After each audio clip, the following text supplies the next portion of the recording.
Hello मेरे साधक मित्रों, आज हम सौंदर्य लहरी का 24वां श्लोक का रसास्वाद करेंगे। अब 2 दिन से हम कर नहीं पाए, थोड़ा मुश्किल डिफ़िकल्ट भी बीच बीच में आ जाता है क्योंकि आश्रम चला रही हूँ तो ये होता है।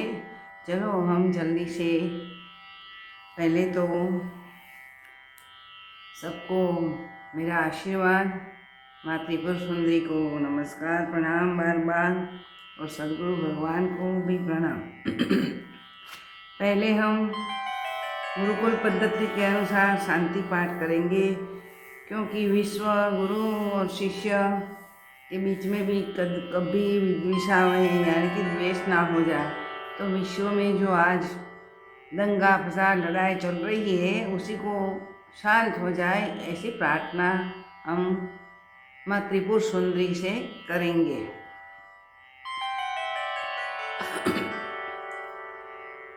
ओम सहना भवतु सहनौ भुनक्तु सवीर्यं करवावहै तेजस्विनावधीतमस्तु मा विद्विषावहै। ओम शांति शांति। आखिरकार मनुष्य शांति ही चाहता है, प्रेम ही चाहता है। तो ये आज हमारा विश्व है, तीसरा विश्व युद्ध की कगार पर आके खड़ा है। तो हम सभी मिलके विश्व कल्याण के लिए ये सब करते हैं, शांति पाठ भी करते हैं। चलो श्लोक नंबर 24वां। जगत्सुतिदाता हरिरवति रुद्रः क्षपयति तिरस्कुर्वन् एतत् स्वमपि वपुरि सरिस्तरयति।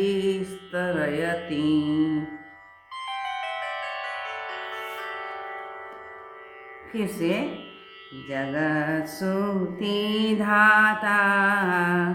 हरिरवति रुद्रः क्षपयति तिरस्कुर्वन् एतत् स्वमपि वपुरि सस्तिरयति। दूसरा श्लोक। सदा पूर्वः सर्वं तदिदमनुगृह्णाति च शिवः तवाज्ञामालम्ब्य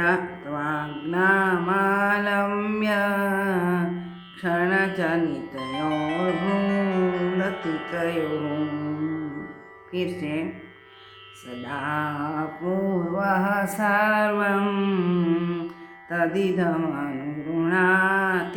च शिवः तवाज्ञाम् आलम्ब्य क्षणचलितयोः भ्रूलतिकयोः।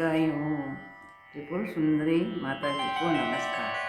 उसी की एक भ्रू कटाक्ष क्या होता है, देखो।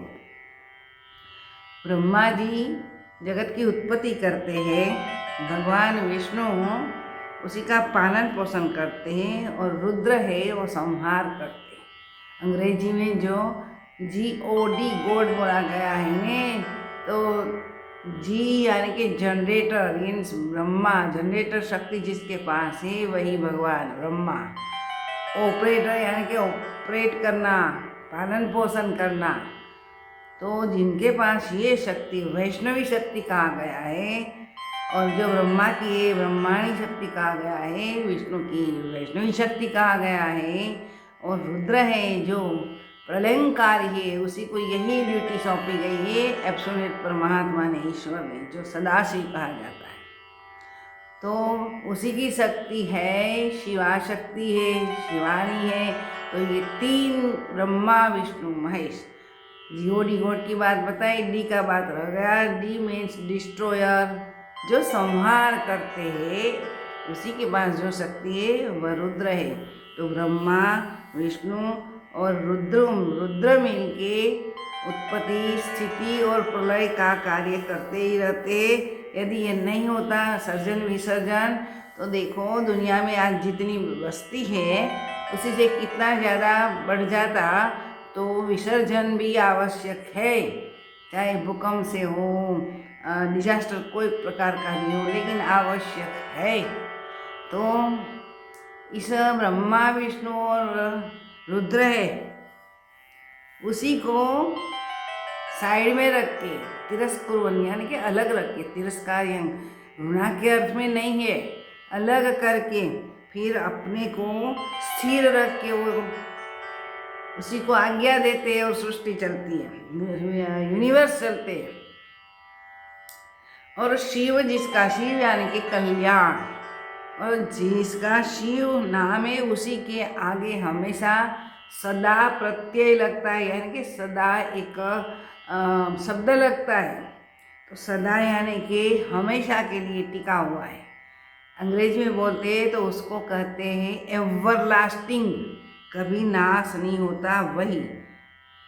तो जिनके नाम के आगे सदा शब्द लगता है यानी कि हमेशा एवरलास्टिंग ऐसा विशेषण लगता है सदा, अर्थात सदा शिव भी तुम्हारी भ्रुकुटी यानी कि भौहें, आईलेस की ऐसे कटाक्ष होते ही क्षण भर में संकेत आज्ञा अनुसार सब पर सदाशिव अनुग्रह करते हैं।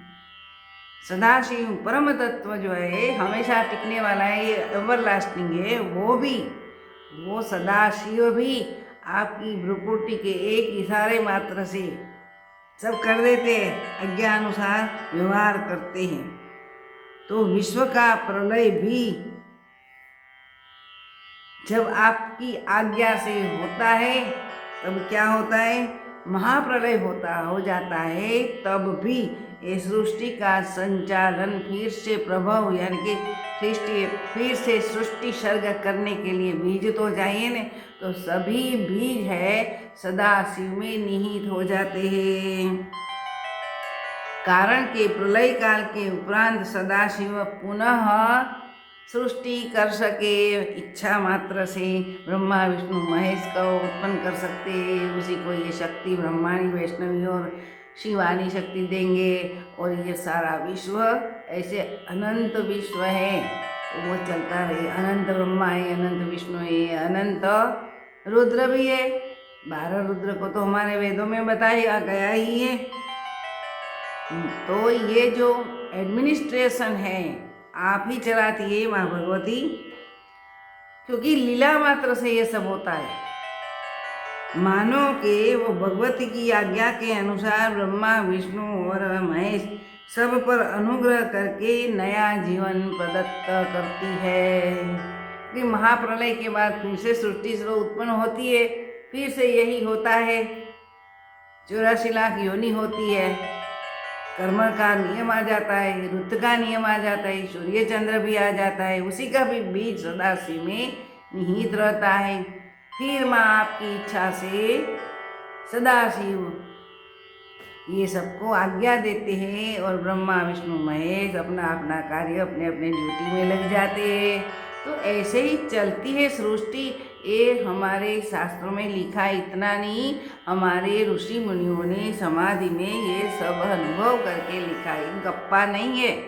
आज विज्ञान भी कहते कि सूर्य अमुक साल के बाद विलियम घट रहा है, नाश हो जाएगा, तो ये तो है ही है। हमारे ऋषि मुनियों ने हमारे भारतीय संस्कृति में पहले से ही बता दिया है। तो विशेष इस श्लोक में क्या है मैं बताती हूँ। अनुगृणाति यहाँ बताया है कि तिरस्कुर्वन्ने तत्स्वमपि वपु शरीरस्ति इति तदिदम अनुगृणाति च।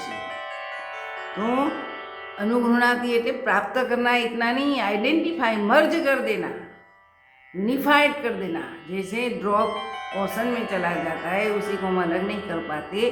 तो सदाशिव में प्रलय के बाद ये सब बीज सूक्ष्माति सूक्ष्म स्वरूपे सदाशिव में निहित हो जाते रहते हैं। इस श्लोक का अर्थ यही होगा कि तेरी आज्ञा को पाकर, यानी कि भ्रूलता की इशारा संकेत मात्र से ये सब हो रहा है। तो हरि पालन करता है, रुद्र संहार करता है, ब्रह्मा उत्पन्न करता है।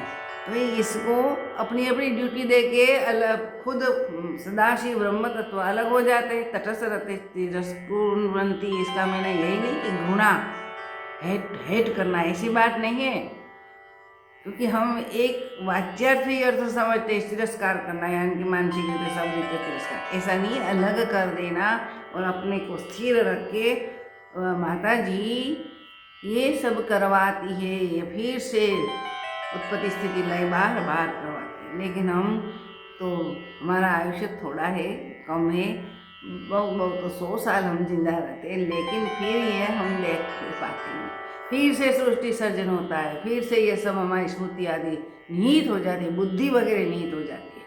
लेकिन ये क्रम में जब सृष्टि उत्पन्न होगी तब फिर से जो हम देखते हैं ना वही सृष्टि हमारे सामने आ जाती है।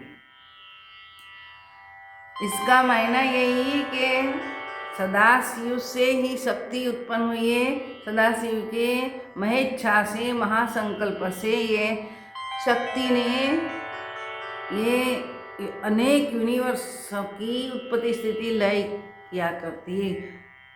फक्त उनकी कृपा कटाक्ष से ब्रह्मा विष्णु ये सब काम करते हैं। देखो, तो इसका अर्थ क्या हुआ, जो मैनेजर होता है उसी का इशारा मात्र से, उसी की आज्ञा के अनुसार सब कर्मचारी काम करते हैं ना, वैसे ही ये सब कर्मचारी सृष्टि चलाने के लिए तो भगवती की इच्छा से, भगवती की सेज नजर जाने से ये सब होता है। इसलिए ऐसा कहा गया है कि भगवती खुद ही सर्वसत्ताधीश है, सर्वत्र की अधिष्ठात्री देवी माँ त्रिपुर सुंदरी है। त्रिपुर सुंदरी यानी कि सूक्ष्म और स्थूल सूक्ष्म और महाशरीर में जो ये शक्ति व्याप्त है, इसीलिए दुर्गा यानी कि किला, इसीलिए त्रिपुर सुंदरी दुर्गा माँ ऐसा भी कहा जाता है। तो अनंत ब्रह्मांड में भी वही शक्ति काम करती है, सदाशिव कुछ नहीं करते, वो तो तटस्थ हो जाता है, लेकिन अपनी इच्छा से ही सृष्टि की उत्पत्ति हुई है, यानी कि भगवती की उत्पत्ति हुई है। तो भगवती अत्र तत्र सर्वत्र व्याप्त है। तो मैं ऐसा समझती हूँ कि आपको इस श्लोक का रसास्वाद अच्छी तरह समझ में आया होगा। तो शक्ति के अलावा जगत में कुछ नहीं, परब्रह्म सदाशिव है, वो तो तटस्थ बन के ये लीला भगवती की देखते रहे। तो भगवान के पास जाना हो तो भगवती के चरण में रहना चाहिए, क्योंकि एक कृपा कटाक्ष से ब्रह्मा विष्णु और महेश जो काम करने लगते हैं उसी की आज्ञा के अधीन रहते हैं। तो हमें माँ भगवती की चरणों में रहना चाहिए। तो जब उसी के चरणों में रहेंगे तो हमारा उद्धार होगा, वो अपने में आइडेंटिफाई कर लेंगी, अपने में समा लेंगी। शक्ति में समा जाती है, भीतर ही शक्ति है ना, बॉडी में हर एक जगह चेतना है वो शक्ति है, चैतन्य वो शक्ति है। और महाचैतन्य जो सर्व अधिष्ठात्री देवी है, जगत त्रिपुर सुंदरी जगत जननी, उसी में प्रलय के काल हम समा जाते। समाधि में भी क्या है, वो भी महाप्रलय ही है, निर्विकल्प समाधि ही महाप्रलय है। उसी में सारा चैतन्य शक्ति अफाट जो शक्ति का सागर फैला हुआ है, इसी में मिल जाता है। वह ऐसा ही होता है, जब आपको अनुभव हो गया तो बेटा तुम लोग भी मानने लगो कि माँ जो कहती है अनुभव सिद्ध बात वो सही है, शास्त्रों में भी वही लिखा है। तो आज का एपिसोड हम यहाँ पूरा करते हैं। सद्गुरु भगवान की जय। जगत की सर्व अधिष्ठात्री देवी माँ त्रिपुर सुंदरी को मेरा बार बार प्रणाम हो, बार बार प्रणाम हो।